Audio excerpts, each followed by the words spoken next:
Welcome back, ladies and gentlemen. It is your boy EXF at EXFGaming, and I'm bringing to you more Dragalia Lost content. Just more or less going through the Dragalia Lost website here, dragalialost.com, and today I'm going to be talking to you more or less the world section of the game, and then tomorrow I'm gonna go through the dragons, and then the next day characters, and then gameplay, and then maybe videos. I might do videos. We'll see.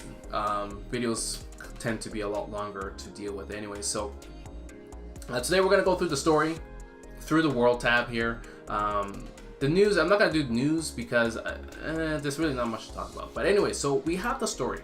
I've read this already, and I actually like the story. It has layers to it. There's a lot of things that they can do with this game in terms of storytelling, in terms of content creating. So hopefully, you guys have a chance to actually go through dragalialost.com and read it for yourselves, or just listen to me. I mean, I think I'll be enough to kind of explain what is actually happening with this game. So the story starts off with a quote saying, "Oh great dragon of the forest, if you can hear my voice, then heed my call, grant me the Paxton's power." So this is how our main character will form a pact with the dragon. Reading the text here, Alberia, a kingdom where dragons rule over nature. Very cliche storytelling. The Alberian's royal family possesses the power of shapeshifting, which is really interesting. By forming a pact with a dragon, they can borrow its form and wield its immense strength. Now, this is actually kind of interesting because it does say that they can make a pact with the dragon and borrow its form. Now, does that mean that the dragon is assimilated into the body of that pack bearer, or is there like a, let's say, dragon stone that the dragon gives so that our main character or the dragon shapeshifters can actually utilize their power? We'll find out. On one day, the kingdom is met with a strange and most troubling occurrence. The power of the sacred shard that protects the city begins to weaken.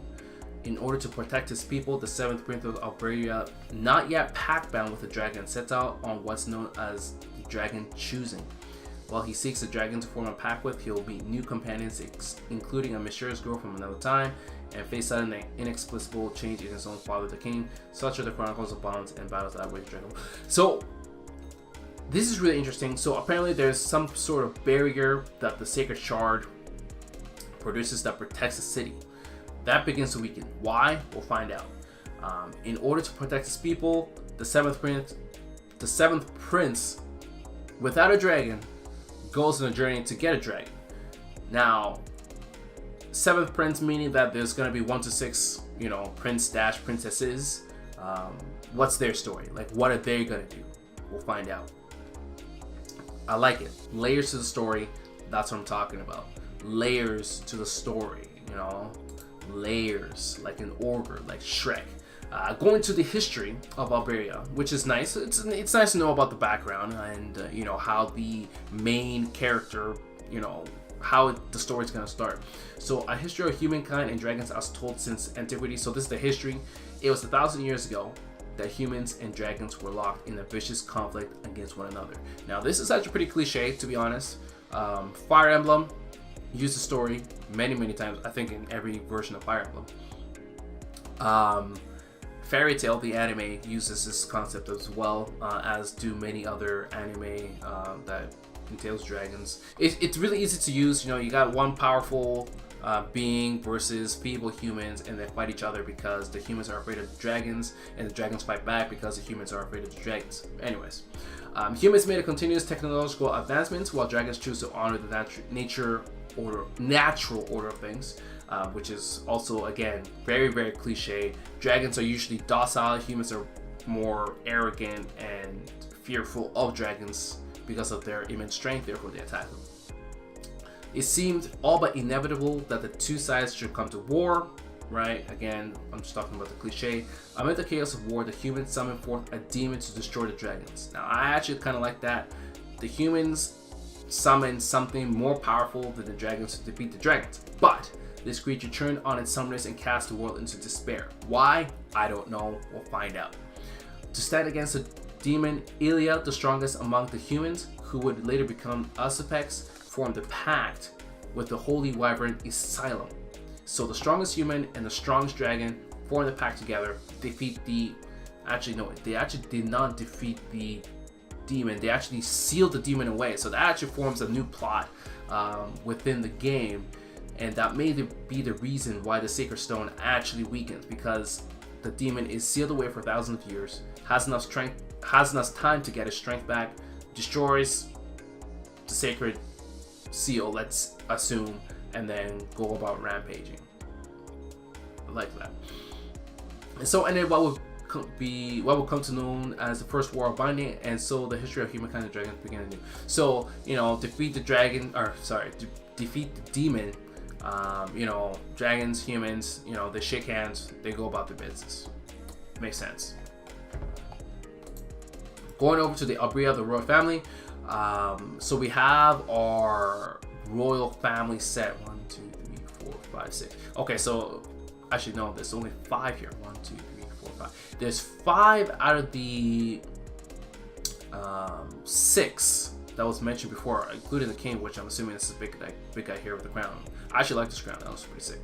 The royal family, the chosen lineage, those who inherit the blood of dragons. So I'm assuming that the Elspecs, right? Ilia, I guess. Ilia, who later became Elspecs. Bloodline is all of these guys here. The Alberian royal family rules over the southern Graystian continent. King Aurelius and his 8 children. Okay, so he has 8 children. So we have 5 here. Our main character would be 6. So we're missing 2 right now. Okay, they all have inherited the blood of dragons. As mentioned before, the blood of dragons refers to unique blood vessels that allow for the forming of pact with dragons, which is interesting. So it's a unique blood vessel, so they're not fully human. Well, why would they be humans if they can transform into dragons? But the reason why they transform into dragons is because of the unique blood vessels that allow for the forming of pact with dragons. Only the princess and princesses who have inherited this trait may undertake the dragon choosing. Okay, so you must actually inherit the blood vessel, the unique blood vessel, in order to take the dragon choosing, in which you can form a pact with a dragon in order to transform into a dragon. Okay, that was a lot. But everything relates to the blood vessel. That's what, you know, where the shapeshifting comes into. I like it. I like the fact that they're explaining this from the get-go. I like it.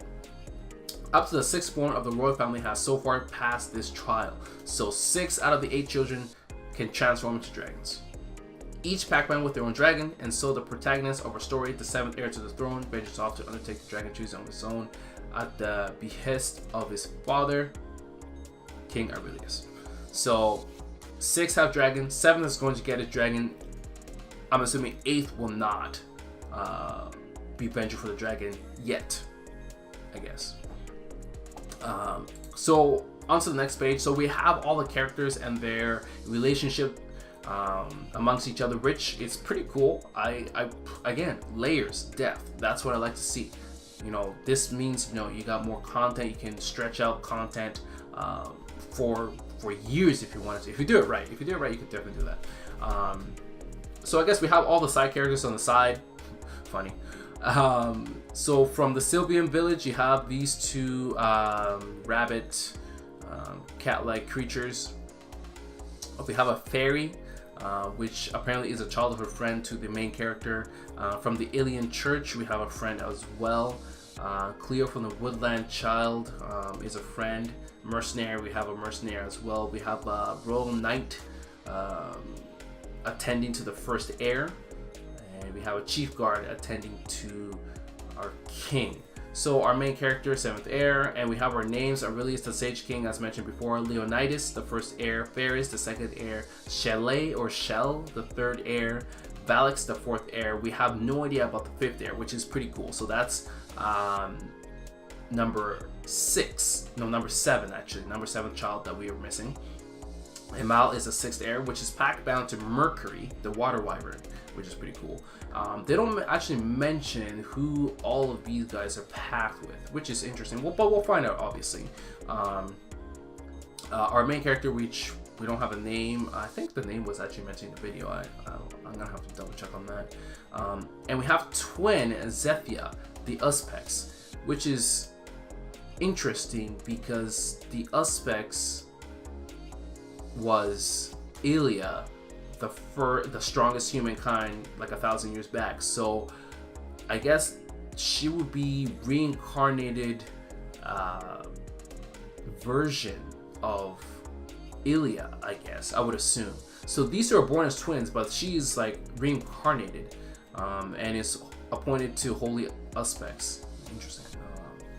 This is a very interesting tale. And I know in the video she did appear to be like somewhat of a spirit form.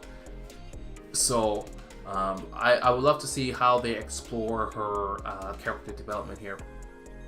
And then we have our main character actually seeking a pact with a dragon, the wind dragon, Midgard Sormer, the wind wyvern. So, and we also have the flame wyvern, Jupiter, the light wyvern, and Zodiark, the shadow wyvern, Brunhilda, that's a flame wyvern, I forgot to say his or her name. So water, wind, fire, light, and dark. I think we're missing earth here. Maybe one of these guys will take earth. But anyways, I like it. I think we have more. Actually, I believe if I click this guy, there we go. We have the relationship within each family member of the Albanian family. I like it. I really like this a lot. Like, they're actually explaining a lot of the story, just because I think a lot of the story will be lost when we first get into the game. So it's actually nice to create context here. So the first king, or not the first king, Aurelius the Sage King, expect a lot from the 7th heir. The 7th heir does not like the king. Why? We'll find out. Seems like he's a generous guy, maybe, but the storyline does say that this guy does turn into something else. First heir Leonidas hates him. He hates him back. Fair enough. Second heir sees him as very talented, and our main character sees him as a really kind person. The third heir torments our main character, but he is obedient to the third heir, Shell or Shelley. That's probably because she torments him. That's probably why he's so obedient. Okay, so our main character hates, the fourth heir. The fourth heir thinks of him as nothing. He looks like a macho guy. He's probably one of those characters that's just like, oh, you gotta be strong, da da da da da. Like, you're a weak, feeble, like scrawny little kid. You can't defend the kingdom, da da da da da. Something like that. Fifth heir, no idea. That's fine. Layers. That's just more story content that you can create. The sixth heir is jealous of our main character. I don't know why. And the seventh heir is concerned for a sixth heir. Why? I don't know. These two love each other, which is kind of weird. They are twins. I don't know what loves me, like they actually like each other as siblings or ... I don't do that stuff. We'll find out. And Zethia is linked to the church somehow. So I don't know, man. I don't know. This is just great, man. This is just story. I love story. Hopefully you guys love story too. So that's just my thoughts on the story mode of Dragalia Lost. More stuff will be coming out tomorrow and the next day, all week until I, go through everything here. And if anything new comes, obviously I'm gonna cover that. Definitely hit that like button, comment section, about Dragalia Lost, and subscribe if you're gonna be following Dragalia Lost for, at the very least the first week, because I would love to actually hear a lot of you guys' thoughts on Dragalia Lost, because I'll definitely be playing this a lot when it launches. So that's it from me. Thank you so much for watching and listening to me and coming to the end. I'll see you guys in my next installment. Bye for now.